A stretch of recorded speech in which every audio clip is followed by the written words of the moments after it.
दोस्तों नमस्कार, मैं हूं डॉक्टर के।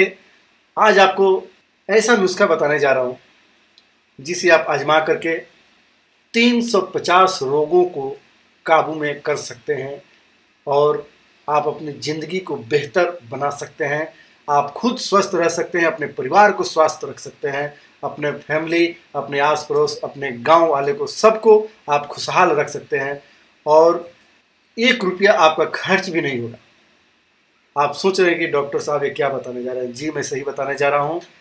सिर्फ 15 मिनट का प्रयोग 350 असाध्य रोगों का काल है।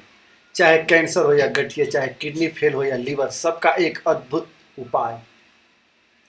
आजकल की व्यस्त जीवन शैली में मनुष्य समय का अभाव है। अनियमित खान पान के चलते रोगों से लड़ने की प्रतिरोधक क्षमता दिनों दिन घटती जा रही है। मगर हम यदि जरा भी अपने आप अनमोल शरीर के लिए ध्यान दें और नियमित दिनचर्या से सिर्फ 15 मिनट का समय निकालकर इस प्रयोग को कर लें तो कई बीमारियों से निजात मिल सकती है। जो स्वस्थ लोग हैं उन्हें भी डॉक्टर का मुंह नहीं देखना पड़ेगा, क्योंकि जीवन का सुख निरोगी काया में है। सुखी व्यक्ति जिसका पुत्र आज्ञाकारी है, जिसकी पत्नी सदाचारिणी है। जीवन और मरण के बीच जूझते रोगियों को प्रतिदिन 4 बड़े गिलास भरकर ज्वारों का रस दिया जाता है। जीवन की आशा ही जिन रोगियों को छोड़ दे, उन रोगियों को भी 3 दिन या उससे भी कम समय में चमत्कारी लाभ होते देखा गया है। ज्वारे के रस से रोगी को जब इतना लाभ होता है, तब निरोगी व्यक्ति तो कितना अधिक लाभ होगा। तो अगर आप अपने जीवन को निरोग बनाना चाहते हैं तो हमारी पोस्ट को ध्यान दें, पूर्वक से सुने। आपका है तो आज ही नीचे लिखे जो मैं आपको उपाय बताने जा रहा हूँ, उसे आप आजमा करके कैंसर जैसे रोगों को भी काबू में कर सकते हैं। गेहूं के ज्वारे का उपयोग। गेहूं जो आप रोटी बनाते हैं, आटा जिसका निकलता है, उस गेहूं को आप अंकुरित होने दीजिए। कम से कम 6-7 इंच तक जब बड़ा हो जाए, इसे आप अपने घर में भी लगा सकते हैं। ध्यान रहे किसी प्लास्टिक के गमले में न लगाएं। आप थोड़ा थोड़ा गेहूं को लगाते जाएं और जब ये 5 इंच 6 इंच तक हो जाए, उसको काट करके जूस बना करके आप इसका उपयोग करें। छोटे छोटे मिट्टी के पात्रों में मिट्टी डालकर बोया जाता है। ये गेहूं के ज्वारे का रस प्रकृति के गर्भ में छिपे औषधियों का अक्षय भंडार में से मानव को प्राप्त एक अनुपम भेंट है। शरीर के आरोग्यार्थ यह रस इतना उपयोगी सिद्ध हुआ है कि विदेशी वैज्ञानिकों ने इसे हरा लहू, ग्रीन ब्लड कहकर सम्मानित किया है। डॉक्टर एन बिगमोर नामक एक विदेशी महिला ने गेहूं के कोमल ज्वरों के रस से अनेक असाध्य रोगों को मिटाने के सफल प्रयोग किए। उपरोक्त ज्वारों के रस द्वारा उपचार से 350 से अधिक रोग मिटाने के आश्चर्यजनक परिणाम देखने में आए हैं।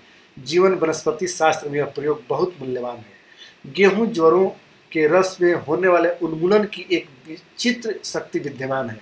शरीर के लिए यह एक शक्तिशाली टॉनिक है जिसमें प्राकृतिक रूप से कार्बोहाइड्रेट आदि सभी विटामिन, क्षार एवं श्रेष्ठ प्रोटीन उपस्थित है।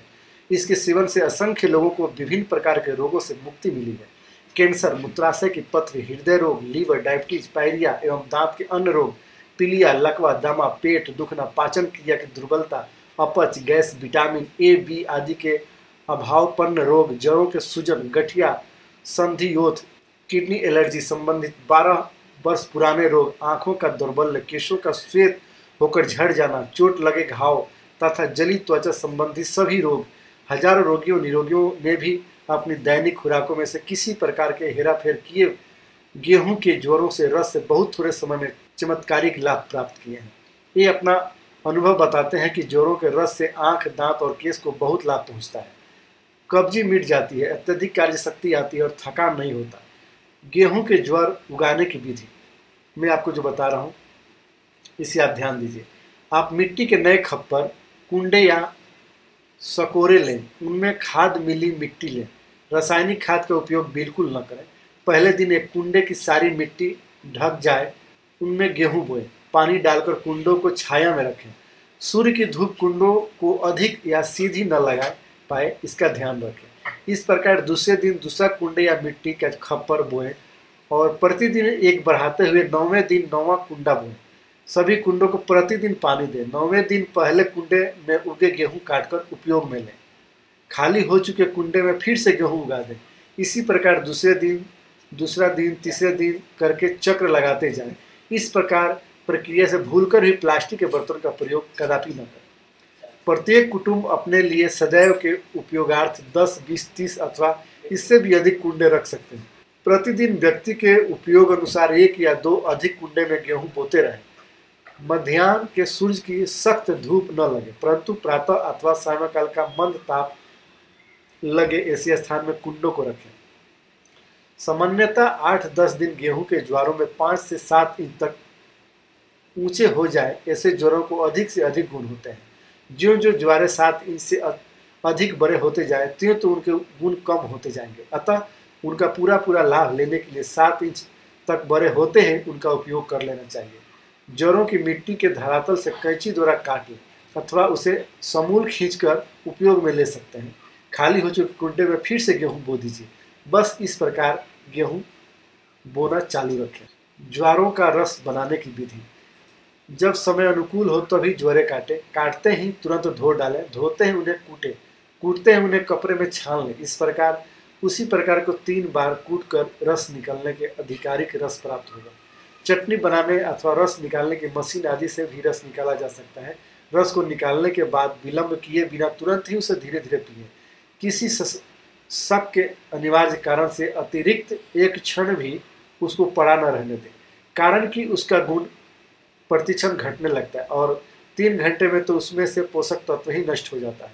प्रातःकाल खाली पेट यह रस पीने से अधिक लाभ होता है। दिन में किसी भी समय जड़ों का रस पिया जा सकता है, परंतु रस लेने के आधा घंटे पहले लेने के आधे घंटे बाद तक कुछ भी खाना पीना नहीं चाहिए। आरंभ में कईयों को तो यह रस पीने के बाद उबकाई आती है, उल्टी हो आती है अथवा सर्दी हो जाती है, परंतु इससे घबराना नहीं चाहिए। शरीर में कितने ही विष एकत्रित हो चुके हैं, यह प्रतिक्रिया इतनी इसकी निशानी है। सर्दी, दस्त अथवा उल्टी होने से शरीर में एकत्रित हुए विष निकल जाएंगे। जड़ों का रस निकालते समय मधु, अदरक, नगरबेल के पान, खाने के पान भी डाले जा सकते हैं। इससे स्वाद और गुण का वर्धन होगा और उबकाई नहीं आएगी। विशेषता यह बात ध्यान में रख लें, जड़ों के रस में नमक अथवा नींबू का रस कदापि न डालें। रस निकालने की सुविधा न हो तो ज्वारे चबाकर भी खाए जा सकते हैं। इससे दांत मसूड़े मजबूत होंगे। मुख से यदि दुर्गंध आती हो तो दिन में 3 बार थोड़े थोड़े ज्वारे चबाने से दूर हो जाती है। दिन में 2 या 3 बार ज्वारों को रस लीजिए। सस्ता और सर्वोच्च ज्वारों का रस। ज्वारों का रस दूध, दही और मांस के अनेक गुना अधिक गुणकारी है। दूध और मांस में भी जो नहीं है उसमें अधिक ज्वार के रस में है। इसके बावजूद दूध, दही और मांस से बहुत सस्ता है। घर में उगाने पर सदैव सुलभ है। गरीबी के गरीब व्यक्ति इस उपयोग करके अपना खोया स्वास्थ्य फिर से प्राप्त कर सकता है। गरीबों के लिए यह ईश्वरीय आशीर्वाद है। नवजात शिशु से लेकर घर के छोटे बड़े अलावा वृद्ध सभी ज्वारे के रस का सेवन कर सकते हैं। नवजात शिशु प्रतिदिन 5 बूंद दी जा सकती है। ज्वारे के रस में लगभग समस्त क्षार और विटामिन उपलब्ध है। इसी कारण से शरीर में जो कुछ भी अभाव है उसकी पूर्ति ज्वार से रस द्वारा आश्चर्यजनक रूप से की जाती है। इसके द्वारा प्रत्येक ऋतु में नियमित रूप से ब्राह्मण, पायु, खनिज, विटामिन, क्षार शरीर विज्ञान में बताए गए कोषों को जीवित रखने के लिए आवश्यक सभी तत्व प्राप्त किए जा सकते हैं। डॉक्टर की सहायता के बिना गेहूं के ज्वार का प्रयोग आरंभ करो और खोखले हो चुके शरीर को मात्र 3 सप्ताह में ही ताजा, स्फूर्तिशील एवं तरावटदार बना दो। जड़ों के रस के सेवन के प्रयोग किए गए हैं। कैंसर जैसे असाध्य रोग मिटे हैं। शरीर ताम्रवर्णी और पुष्ट होते पाए गए हैं। दोस्तों, तो ये रहा आपके गेहूं के छोटे छोटे अंकुरित हुए पौधों से असाध्य रोग को आप मिटा सकते हैं, यौवन को बढ़ा सकते हैं। शरीर में 350 रोगों के लिए सिर्फ एक गेहूं की कच्ची बाली को आप चाहे जिस तरह से हो आप यूज करिए और देखिए आपका काया पलट हो जाता है। आपके शरीर में कोई बीमारी ही नहीं रहेगी। शरीर में विष जो भी बना हुआ होगा निकल जाएगा। तो दोस्तों, बहुत अच्छा लगा आपने मुझे सुना, आप मुझे पसंद करते हैं, तो बस इजाज़त दीजिए डॉक्टर के को। अगर आप मेरे नए श्रोता हैं जो मुझे सुन रहे हैं तो सबसे पहले आप मुझे सब्सक्राइब कीजिए और अपनी बीमारी, अपना इलाज खुद कीजिए। किसी डॉक्टर के पास जाने की जरूरत नहीं है। आप मुझे यूँ सुनते रहें और अपने आप को स्वस्थ रखें, दीर्घायु रहें, यही मेरी कामना है। नमस्कार, इजाज़त दीजिए दोस्तों। Thank you.